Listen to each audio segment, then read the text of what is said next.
Bonjour à tous et bienvenue dans le journal des jeunes. Salut Enzo. Salut Tom, salut à tous. Nous sommes le mercredi 23 avril. À la une de votre journal, la nouvelle piste du BMX de Bolbec, bientôt effective en tout cas. C'est ce qu'espère le club. Ils espèrent accueillir dès cet été les premières compétitions. Nous prendrons la direction de Rouen où un balcon s'est fissuré. La mairie a ordonné l'évacuation de l'immeuble. On y revient dans un instant.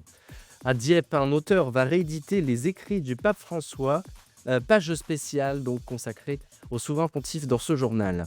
Le pape François, donc, qui nous a donc quitté ce lundi de Pâques à l'âge de 88 ans, nous y consacrerons une majeure partie des actus nationales de Tom. Voilà pour les titres, merci d'être avec nous et on commence par évoquer la piste de BMX de Bolbec. Nous vous en avions déjà parlé lors de nos précédentes éditions, la nouvelle piste du BMX qui doit s'installer au complexe sportif Éric Tabarly.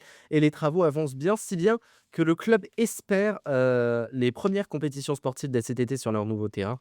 En attendant, le terrain situé chez nous à la MJC de Bolbec y est toujours. On parlait du complexe, de sportif Tabarly. C'est justement ce vendredi soir que le collectif Métissé sera en concert à partir de 20h30. Ils vont lancer la saison estivale de la ville. Il reste encore des places. Alors, si vous souhaitez passer une bonne soirée, toutes les informations se situent sur, le site de la mairie de Bolbec ou sur le site du centre culturel de la ville. À Rouen maintenant où un balcon s'est fissuré. Oui, un balcon, qui s'est fissuré, tu viens de le dire, c'est une passante qui a donné, l'alerte, les secours ont été prévenus et se sont très vite rendus sur les lieux. La mairie a ordonné, l'évacuation, immédiate de l'immeuble. Les habitants ont donc été évacués. Pour l'heure, le périmètre, établi, reste en place. Info à suivre.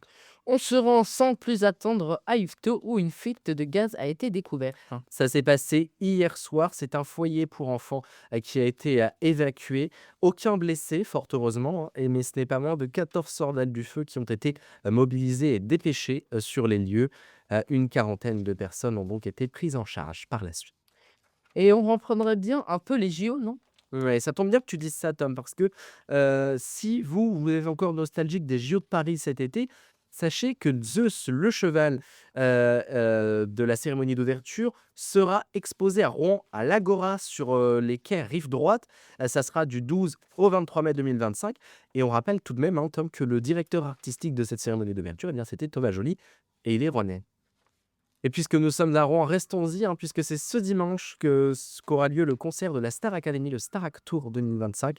Et c'est aux Zénith que ça se passe. Des places de parking de l'hôpital Mono du Havre supprimées et ça fait des mécontentements. Je ne sais même pas comment on va faire. Voici l'une des réactions après l'annonce de la suppression du parking à l'hôpital Jacques Monod pendant la durée des travaux qui vont durer près de 2 ans. 300 places vont être supprimées à des difficultés de stationnement qui pourraient poser vite des problèmes, notamment lors des horaires de grande influence.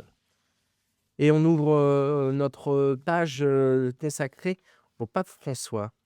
Et oui, on évoque des livres à l'effigie du pape François qui vont être republiés pour lui rendre hommage. Ça se passe à Dieppe, aux éditions Les Équateurs. Un livre sur la vie du pape va être republié car elle fait succès, une sorte d'hommage au souverain pontife décédé il y a 2 jours. Les actus nationales de Tom et donc on évoque, je vous le disais tout à l'heure, la mort du pape François. Et oui, c'est le Vatican qui l'a annoncé. Le pape François nous a quittés ce 21 avril 2025, le lundi de Pâques. De nombreux hommages se sont succédés, notamment à Paris, où les cloches de Notre-Dame ont retenti 88 fois, 88, l'âge auquel le pape nous a quittés. Le soir même, une prière publique a eu lieu à 18h, suivie de la mise en bière du défunt à 20h. Et depuis ce matin, le corps du souverain pontife a été transféré à la basilique Saint-Pierre. Samedi aura lieu les funérailles de François en France. Les drapeaux seront en berne pour lui rendre hommage. Une nouvelle donc qui ébranle le monde entier. Mais alors, qu'est-ce qui va se passer après? Eh bien, c'est la question que tout le monde se pose. Bien, tout d'abord, l'appartement privé a été scellé. Il y aura donc 9 jours de deuil et un grand délai de 15 à 20 jours pour organiser le conclave, la grande assemblée des cardinaux réunis pour élire un nouveau pape. À noter que pour être élu pape, un cardinal doit obtenir les 2 tiers des voix. Merci Tom, voilà de ce qu'on pouvait dire donc sur le pape François. Dans le reste de l'actualité nationale, il y a aussi les inondations en Dordogne. Et oui, les inondations se poursuivent en Dordogne depuis ce dimanche et les habitants commencent enfin à constater les dégâts et peut-être que la Dordogne se prépare à une crue historique. Heureusement, la situation commence à s'améliorer. À noter qu'aucun habitant a été évacué cette nuit. Merci Tom pour ces actus.